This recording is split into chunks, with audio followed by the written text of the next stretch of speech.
जोहार झारखंड, आप सभी का स्वागत है eagle IAS the study zone में। तो साथियों, आज से नई प्रश्नों की श्रृंखला प्रारंभ कर रहे हैं और इसके तहत जो है इकोनॉमिक्स के प्रश्नों को लेकर के क्या करेंगे, डिस्कशन करेंगे। प्रयास करेंगे कि जितने भी जेपीएससी के एग्जाम्स हुए हैं वहां जो इकोनॉमिक्स के प्रश्न पूछे गए हैं उन सभी प्रश्नों को लाया जाए ताकि एक ट्रेंड बना सकने में हम कामयाब हो पाए कि कौन सा सेक्शन जो है जेपीएससी में इंपॉर्टेंट है, जो कि पिछले दिनों पूछा गया है और आगे आने वाले समय में 14 जेपीएससी में इसका इंपैक्ट क्या कुछ हो सकता है। तो चलिए, तो पहला प्रश्न ले लेते हैं, आर्थिक विकास के प्रकार क्या हैं। इकोनॉमिक डेवलपमेंट के जो टाइप्स है उसके बारे में पूछ रहा है। तो इकोनॉमिक डेवलपमेंट को जो है दो तरीके से डिवाइड किया कर सकते हैं हम लोग। एक तो बैलेंस डेवलपमेंट, दूसरा हो गया अनबैलेंस डेवलपमेंट। बैलेंस डेवलपमेंट का मतलब हो रहा है कि जो सभी सेक्टर है, चाहे वो प्राइमरी सेक्टर हो, सेकेंडरी सेक्टर हो या टर्सरी सेक्टर हो, या इस तरह हम कह सकते हैं कि एग्रीकल्चर हो, इंडस्ट्री हो, सभी सेक्टर का अगर जो डेवलपमेंट है वो इक्वल और स्टडी रेट से हो रहा है तो उसे हम बैलेंस कहेंगे। और वहीं अनबैलेंस का अर्थ तो क्लियर ही है कि अगर दो में से एक सेक्टर का डेवलपमेंट ज्यादा हो रहा है, दूसरे का कम हो रहा है, तो उसे हम क्या कहेंगे, अनबैलेंस कहेंगे।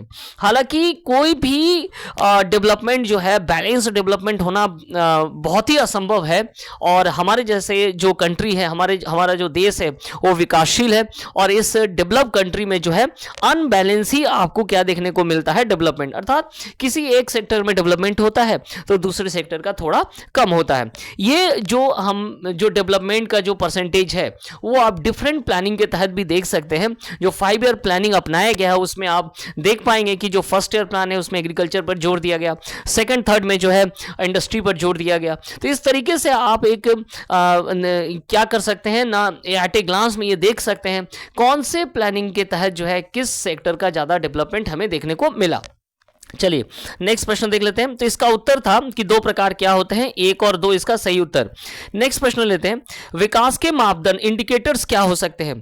तो विकास के मापदंड क्या होते हैं ना, सामाजिक और आर्थिक विकास, सोशल में क्या परिवर्तन आ रहा है, इकोनॉमिक परिवर्तन जैसे जीडीपी, जीएनआई, और सोशल में जैसे एजुकेशन हो गए, इसके साथ साथ जो है आपका जो एम्प्लॉयमेंट हो गया, जेंडर इक्वालिटी कैसा है, हेल्थ सेक्टर जो है वो सब सामाजिक सूचक के तौर पर होते हैं। आर्थिक सूचक पे जैसे मैंने आपको कहा जीडीपी, जीएनपी, पर कैपिटा, पर हेड कैपिटा जो होता है वो सब आर्थिक सूचक है।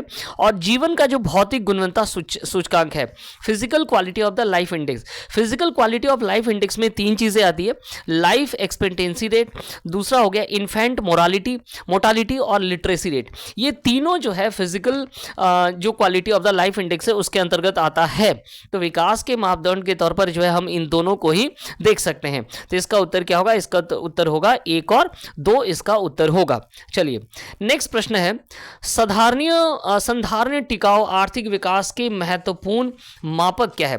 सस्टेनेबल डेवलपमेंट को लेकर के बात किया जा रहा है और सस्टेनेबल डेवलपमेंट का मेजरमेंट क्या है। अब देखिए, डेवलपमेंट में हम लोगों ने देखा कि जो सोशल और आर्थिक विकास है वो देखने को मिलता है और साथ में जो PQLI जो है वो भी हमें देखने को मिलता है। लेकिन जब सस्टेनेबल डेवलपमेंट की बात आती है, कॉन्सेप्ट आता है, तो वहां हमारे संसाधनों का एक मितव्ययतापूर्ण उपयोग भी आता है और साथ में एनवायरमेंट डिग्रेडेशन पर भी ध्यान दिया जाता है। तो यहां क्या चीजें हैं ना, संसाधनीय आर्थिक विकास के महत्वपूर्ण कारक क्या है। एक तो इसमें तकनीकी डेवलपमेंट होगा ही, साथ में इसमें इन चीजों को भी फैक्टर में ध्यान में रखा जाता है कि रिड्यूस किया जाए, रीयूज किया जाए और रीसाइकिल अप्रोच को अपनाया जाए, ताकि हमारी जो डिमांड्स है, हमारे जो नीड्स है वो तो पूरा हो ही, साथ में जो फ्यूचर जनरेशंस हैं उनको समय में भी ये डिमांड वो पूरा कर पाए। और ये जो है सस्टेनेबल डेवलपमेंट का डेफिनेशन भी है। ठीक है, तो ये हो गया उपयुक्त सभी संसाधनों को उपयुक्त तथा गुणवत्ता में वृद्धि। तो इसका उत्तर क्या होगा, इसका उत्तर होगा उपयुक्त सभी। अगर हम सस्टेनेबल डेवलपमेंट को लेकर के थोड़ा सा और बात करें तो सस्टेनेबल डेवलपमेंट लेकर के अगर थोड़ा सा और बात किया जाए तो हम ये कहेंगे कि सस्टेनेबल डेवलपमेंट का कॉन्सेप्ट कहां से उभर करके आया। तो ब्रंटलैंड जो कमीशन बना था, ब्रंटलैंड कमीशन के बाद जो रिपोर्ट प्रकाशित हुई थी आवर कॉमन फ्यूचर 1987, और इसी के साथ जो है सस्टेनेबल डेवलपमेंट डेवलपमेंट का कॉन्सेप्ट उभर करके आया। इसी सस्टेनेबल डेवलपमेंट के बाद जो है यूनाइटेड नेशन के द्वारा 2 गोल्स भी अपनाए गए। सबसे पहले जो है मिलियंस गोल मिलीनियम डेवलपमेंट गोल्स अपनाया गया, जिसे हम लोग MDG कहते हैं। ये 8 गोल थे जो कि 2000 में अपनाया गया था और इसे 2015 तक पूरा करना था। उसके बाद क्या अपनाए गए? उसके बाद 2015 में अपनाए गए सस्टेनेबल डेवलपमेंट जो है SDG गोल्स अपनाए गए। ठीक है, SDG गोल अपनाए गए जो कि 2015 से लेकर 2030 तक जो है पूरा करना था। इसके तहत 17 SDG को अपनाया गया। तो इस प्रकार ब्रटलैंड रिपोर्ट से जो है ये कॉन्सेप्ट बाहर आया सस्टेनेबल डेवलपमेंट का। उसके बाद मिलीनियम डेवलपमेंट गोल 2000 में अपनाए गए, 8 गोल्स थे। उसके बाद SDG अपनाया गया जो कि 2015 में अपनाया गया। साथ में याद रखिएगा जो ब्रटलैंड कमीशंस हैं उसके बाद जो है 1992 में अर्थ समिट हुआ।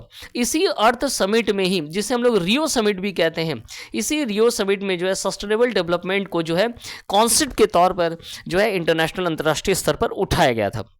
तो ये थी सस्टेनेबल डेवलपमेंट को गोल को लेकर के एक हिस्टोरिकल अप्रोच को लेकर के हम लोगों ने बात किया। चलिए नेक्स्ट प्रश्न, भारत में नाबार्ड की स्थापना कब की गई? तो भारत में नाबार्ड की स्थापना national bank for the agriculture and rural development ये 1982 में किया गया है। तो 12 जुलाई 1982 नाबार्ड का जो कार्य है वो एग्रीकल्चर रिफॉर्म्स को लेकर के है।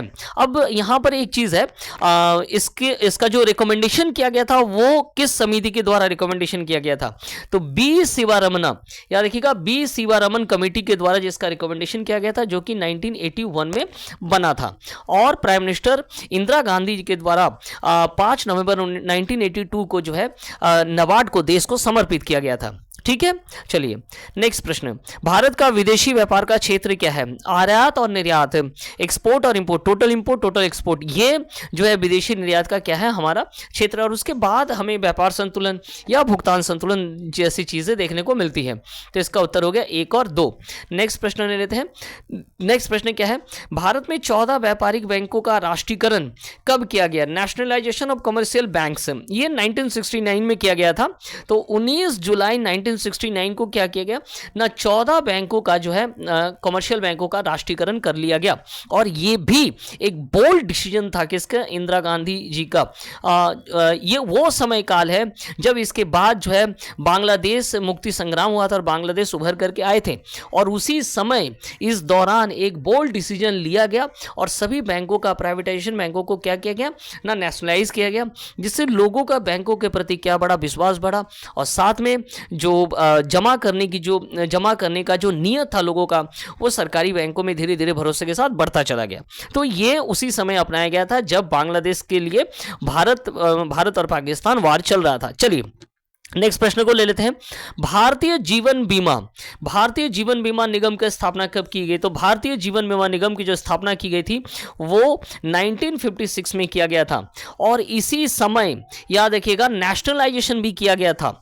लगभग 245 कहा जाता है कि 245 इंश्योरेंस जो कंपनियां थे, उन इंश्योरेंस जो थे उन्हें क्या किया गया था? नेशनलाइज किया गया था। तो इसका उत्तर क्या होगा? 1 सितंबर 1956 को क्या बना ना, 1 सितंबर 1956 को LIC का स्थापना किया गया। अब अगर इसका भी अगर कमिटी को लेकर के बात करें, अच्छा इसमें एक और चीज हम जोड़ना चाहते हैं, IRDA है ना, IRDA insurance regulatory development authority, जिसका काम है इंश्योरेंस सेक्टर को कंट्रोल करना। इसका स्थापना कब किया गया? तो इसका स्थापना हुआ है अप्रैल 2000 को इसका स्थापना किया गया है। तो इंश्योरेंस से जुड़ा हुआ ही सेक्टर है जो इंश्योरेंस सेक्टर को क्या करती है? रेगुलेट करती है, insurance regulatory and development authority. अब अगर बात करेंगे कि किसके रिकमेंडेशन से बनाया गया था, तो मल्होत्रा कमेटी के रिकमेंडेशन से जो है ये IRDA बनाया गया था। ठीक है, चलिए आगे बढ़ते हैं। नेक्स्ट प्रश्न क्या है? प्रधानमंत्री जन धन योजना जो है कब प्रारंभ किया गया?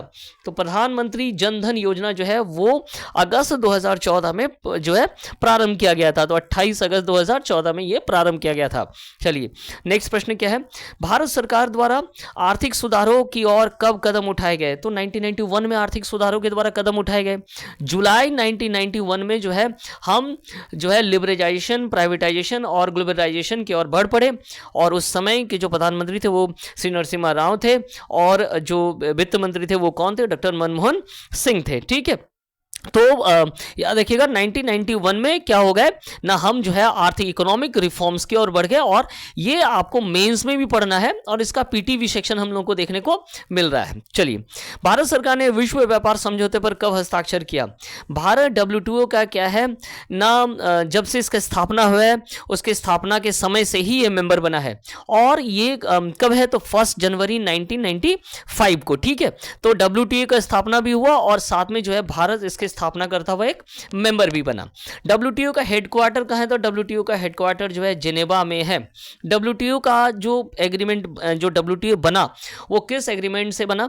तो मराकस एग्रीमेंट के द्वारा बना, जो कि मराकस एग्रीमेंट कब हुआ था? तो 1994 में बना, और उसके बाद जो है डब्ल्यूटीओ अस्तित्व में आया गैट को रिप्लेस करते हुए, और भारत इसका क्या है ना, जब से ये स्थापना हुआ उसी के साथ ही ये मेंबर भी बना था 1 जनवरी 1995 को। ठीक है, तो ये कुछ प्रश्न थे इकोनॉमिक्स के और आज इसका शुरुआत किया गया। ऐसे ही हमारे साथ जुड़े रहे, अपना प्यार हमें देते रहे, हमें कमेंट, सब्सक्राइब और लाइक करना ना भूले। आप सभी का बहुत बहुत धन्यवाद।